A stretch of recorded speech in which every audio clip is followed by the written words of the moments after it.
I know you don't like to hear this, but you were portrayed as the colleague from the past. Shalina likes to do that, I know.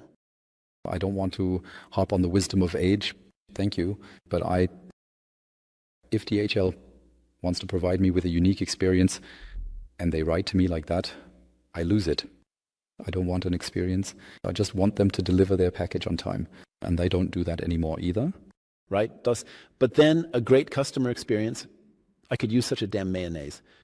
Now please, I can also have a purpose. Brand trust, live.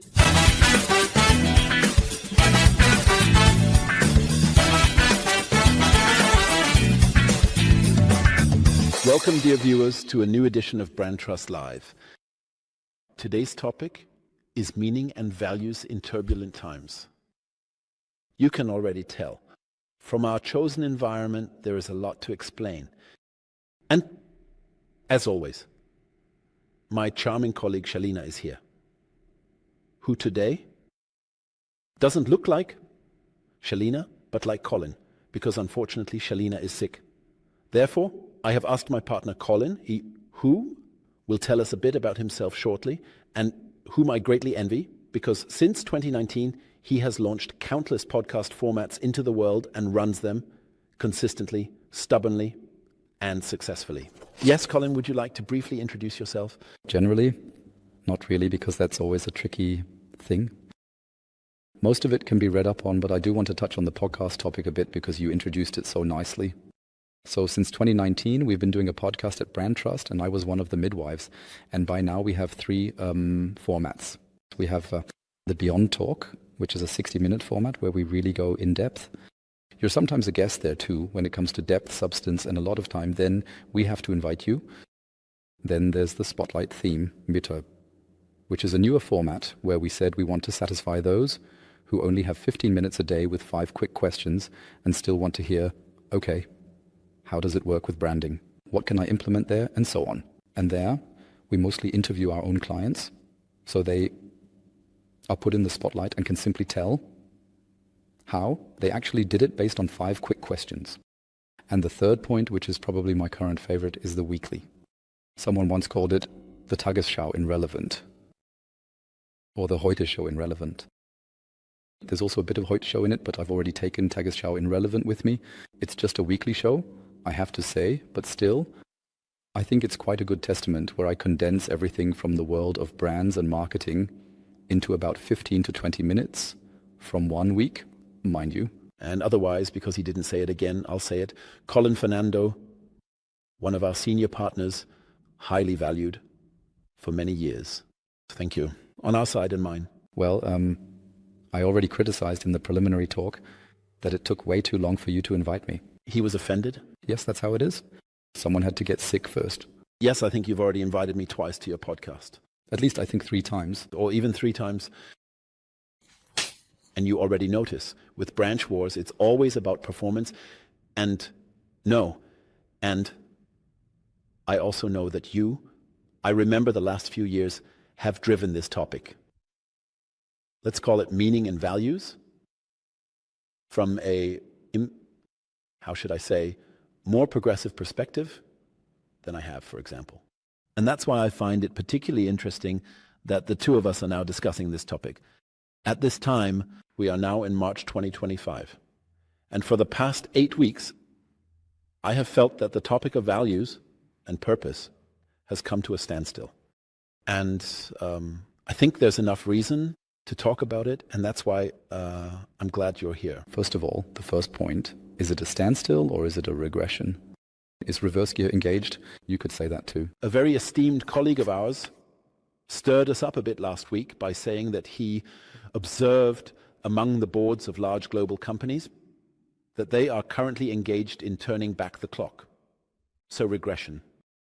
And personally, I don't perceive that. I still sense this standstill, but it seems to be oscillating somewhere in between. How do you perceive it? I do see it a bit as a regression, I must say, because I saw a stand-up comedian in January who made fun of it, like Coca-Cola, which is now metaphorically bringing back the rainbow flags. I don't know if they actually took back the rainbow flags, but it was presented as a joke metaphorically, and I laughed about it too.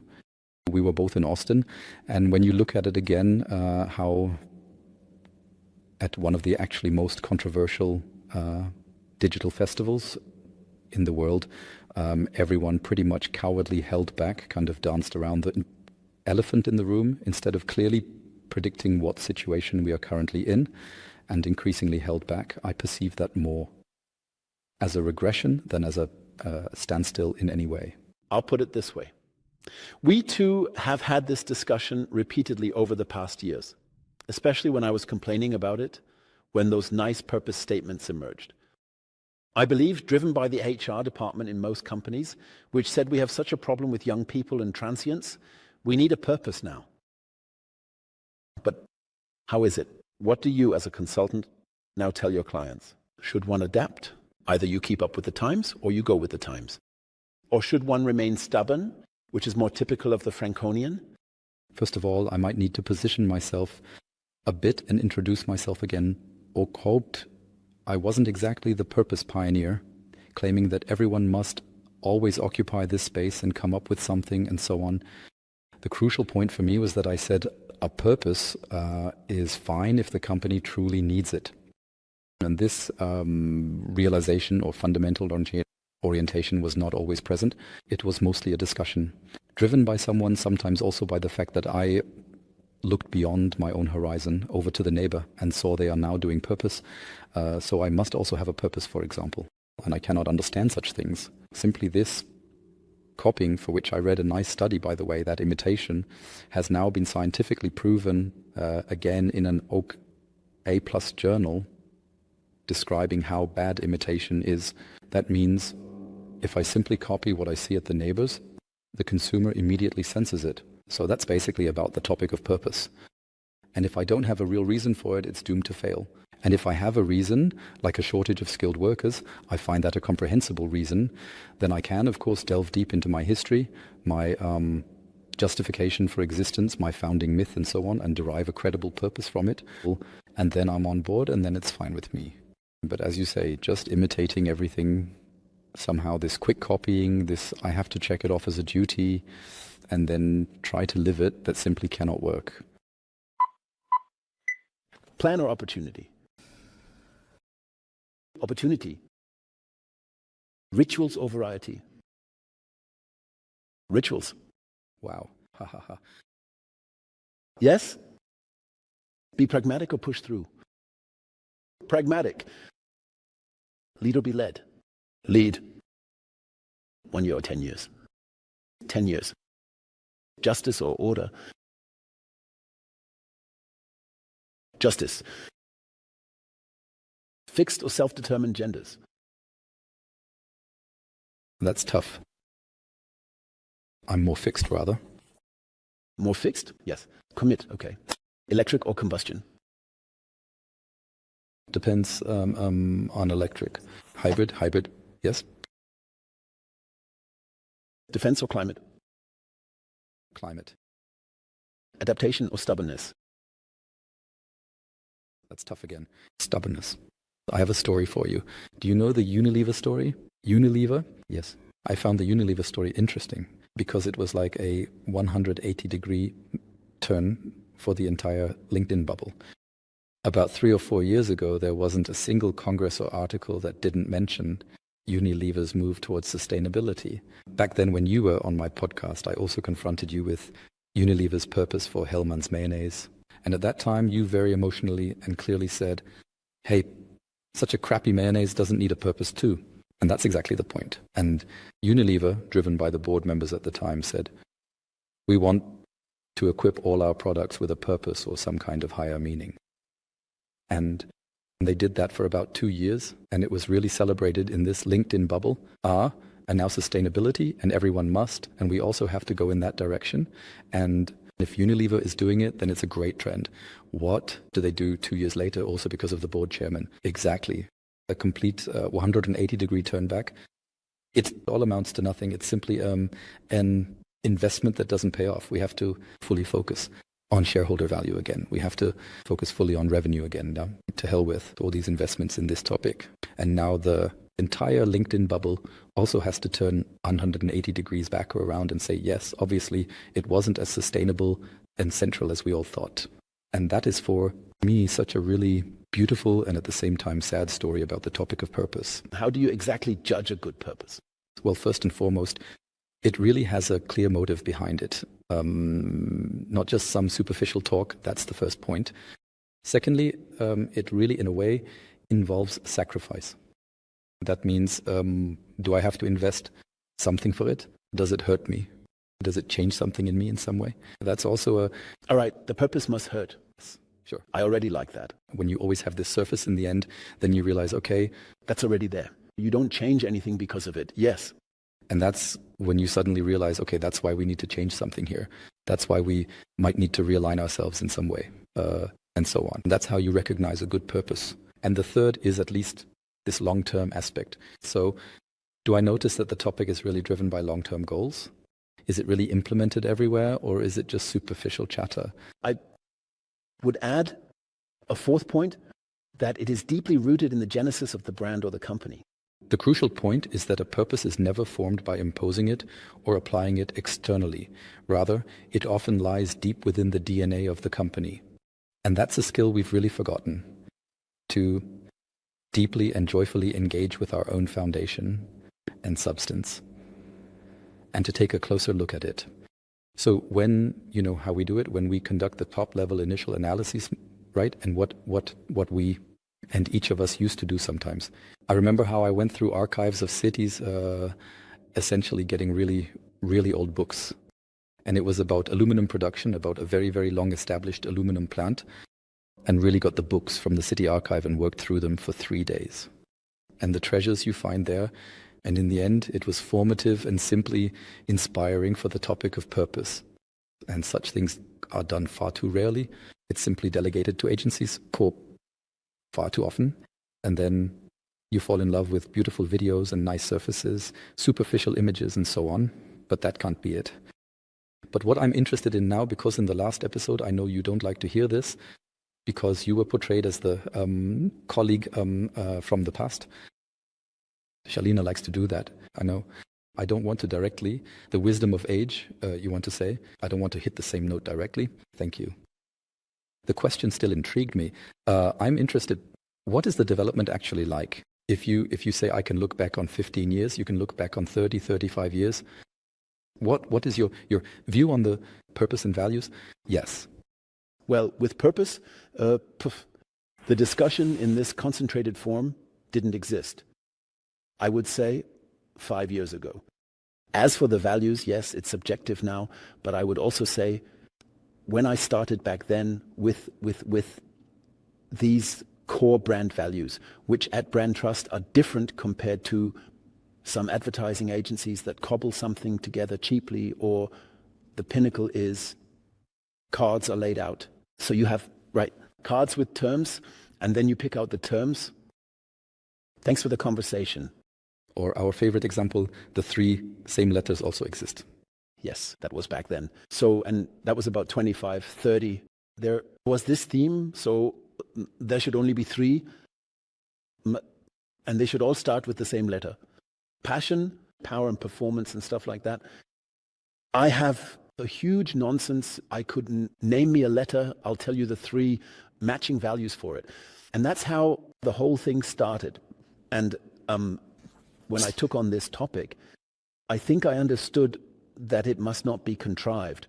I still have such a stimulus response antenna in me today. I recognize immediately when there's some contrived bullshit where someone tried to take the tiger line, the shortcut, the quick way to something, or when they ask the employees because they have no idea themselves, they will tell you what you don't know yourself.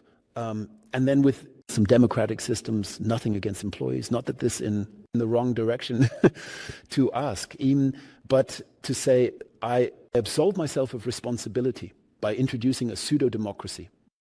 That certainly can't be the solution. Now, the solution that I proposed was to base it on deep history. So look back, look into your past, and as you just said, go into the archive. When I had my first analyzed brand course myself, I was constantly in the archive. I dug And I can confirm exactly what you said. I dug until I found nothing more. And the realization is actually the solutions we are looking for today, the answers for these wild times, you find them in the past. They also had wild times back then. It's a bit glorified. People romanticize what was. They say in the past everything was better. No, not everything was better in the past. It was just as wild and directionless as today. And people tried to work their way through it somehow, and then either use the time to make an invention, achieve top performance, or engage particularly in social activities. In the housing construction of the 1920s, in remote areas to attract employees, people built apartments without the union demanding it, or other benefits that are far ahead of many things being done today. And if you establish your values there, and if you are then able to condense them so crisply that they still have relevance today and touch people, then you've actually done it right. And then it will also, yes, then it will probably, so I don't have a single customer who has had this discussion with me. Tony's Chocolate Only or Milka? Tony's. Ben & Jerry's or Häagen-Dazs? Definitely Ben & Jerry's. Ah, okay. Tesla or some Chinese brand? Electric brand? Tough question. Some Chinese brand, I'm being firm on that. Okay. Purpose or peak performance? Peak performance. Consistency or adaptation? Consistency. Fritz Cola or Coca-Cola? Fritz. I would have said that too. Wait and see or take action? Take action. Inside out or outside in? With sushi, definitely inside out. That was value related. Oh, also, values are like sushi. Okay, very good. Chime in everywhere or better keep quiet sometimes. Ah. So for self-discipline reasons, better keep quiet sometimes. Exclude or include? We always say setting boundaries is good, not exclusion. In that sense, I do lean towards X, but not excluding, not in the sense of ostracizing. Okay? Last question. Anchor values throughout the entire company or only in leadership? If in doubt, only in leadership. That's already somewhat helpful. The whole thing is, of course, quite a challenge, but naturally perfect and right. So what is actually the case now? Do we need to take a stand now or not? Do we need to derive something from our values? Or should we consciously hold back? In my view, it's pure business dealings. It's just the same old wine in new bottles, a new car being driven through the village. And you also have trends in the consulting business.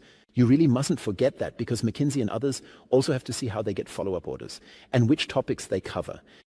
And I think that's the case here as well. So I don't want to dismiss everything outright, but to a very large extent, you can sense the commercialism involved. Because what is it ultimately about? In the end, a company has an economic purpose. So, and now we're already very close to the concept of purpose, with this purpose. But the purpose, and there we shouldn't be pulling the wool over anyone's eyes. In the end, it's about being economically successful, meaning making money somehow. By the way, society demands this too, namely the tax office.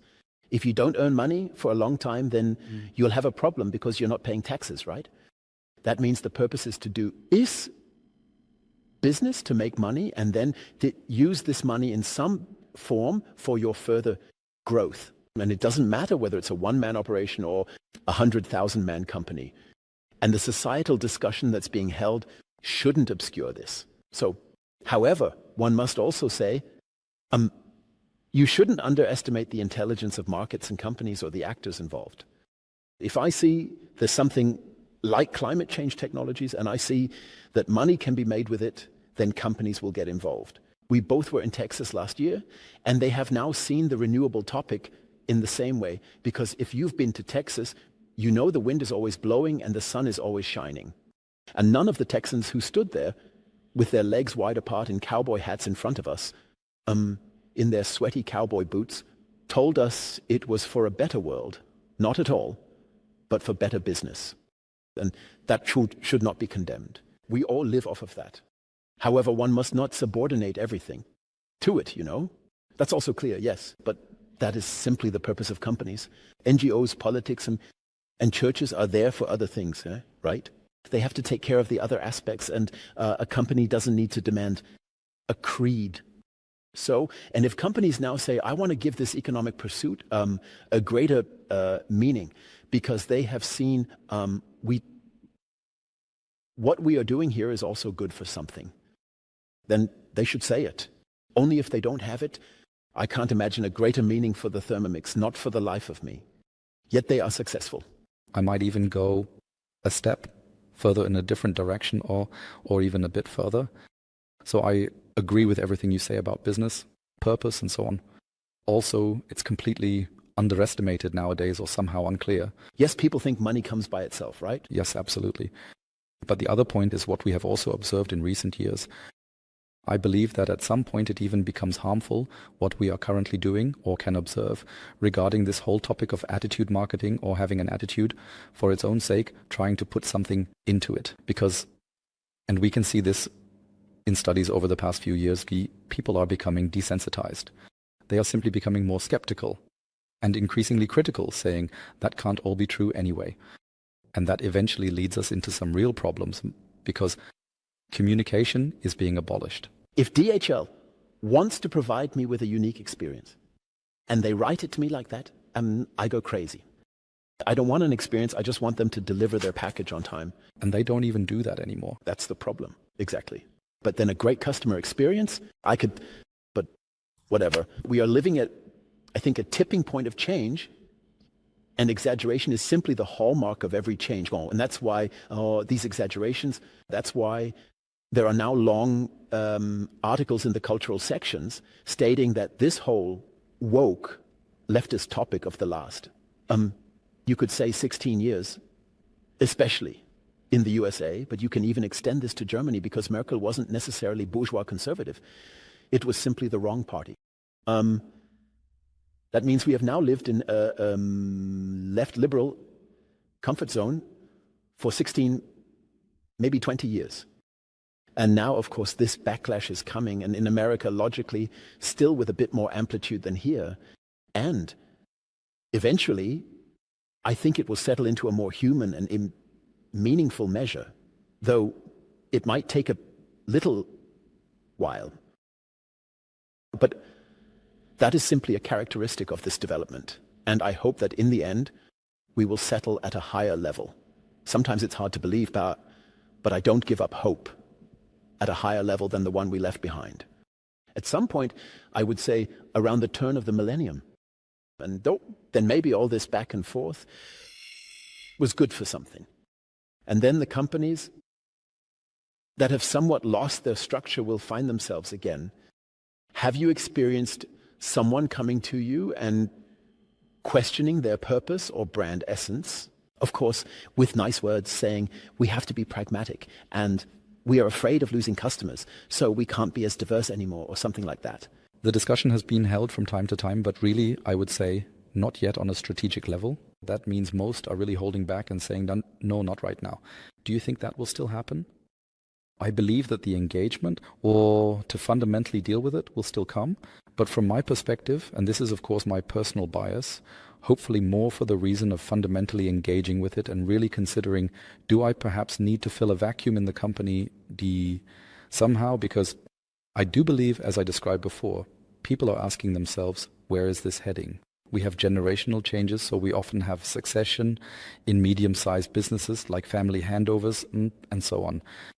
And naturally, the person who has been in the company for 20, 25 years asks themselves, where is it going with the new owner, with the son, the daughter, and so on. You see it with Trajima as an example, but you also see it with many, many small, medium-sized businesses, or the good hidden champions that we still support and so on, that they are asking themselves these fundamental questions. And I think in this context, it already comes up.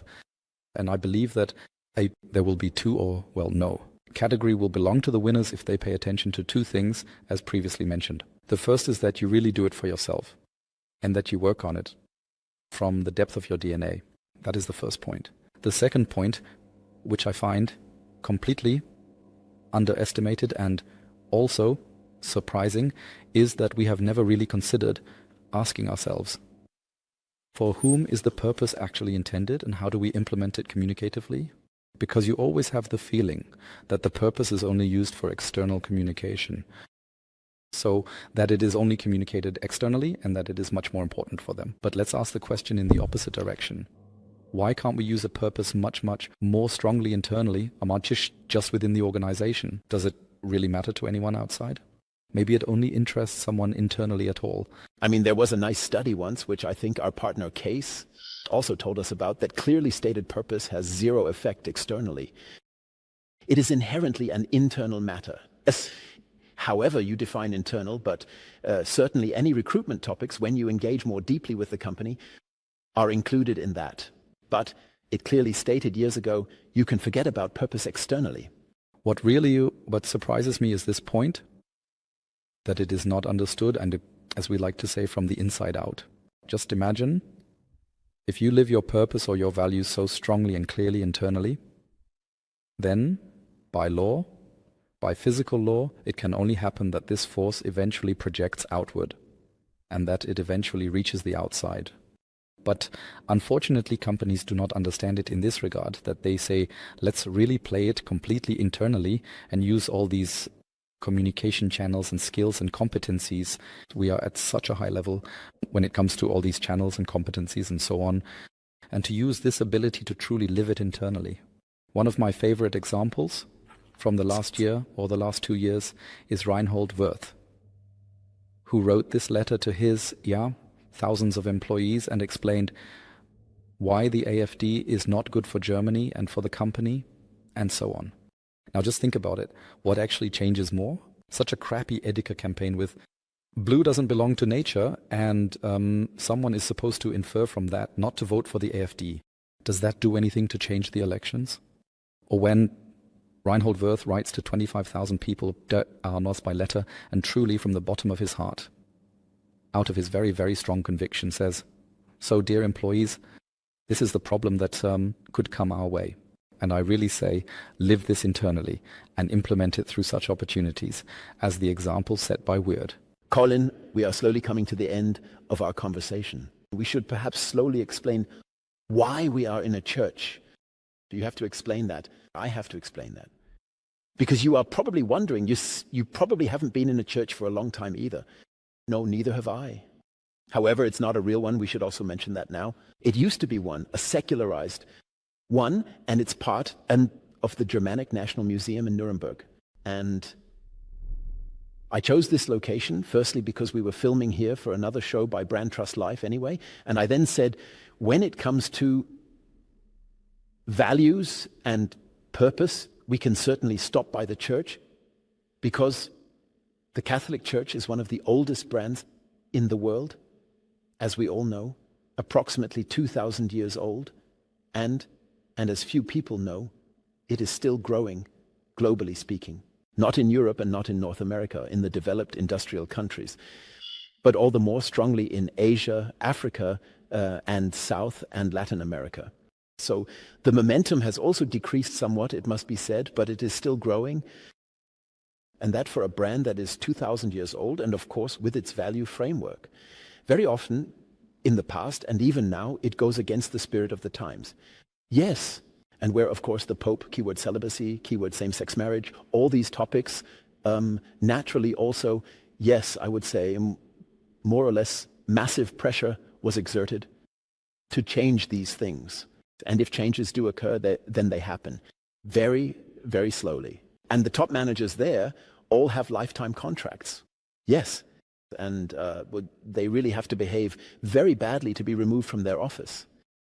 And that's why I want to remind you, especially on this topic, how consistently brands have dealt with everything that has happened in 2,000 years. All the errors and also all the condemnable actions, no question about it. But still, the brand still exists. It is recognizable at its core. It is authentic. It embodies that, and it still attracts people. And as I said, I actually find it quite good to discuss such a topic in such a context, in such an environment, which certainly initially confused many viewers here, which I also find right and good, because causing confusion is one of our main tasks. Well, Yes, that's it for today on the topic of values and meaning in turbulent times. I'm glad that you all watched or listened. And you can also subscribe, and you get us every 2 weeks and on all platforms and everything. And see you next time. BrandTrust Life. Although sometimes just sitting it out is also, sometimes things disappear on their own. Yes. It was like that.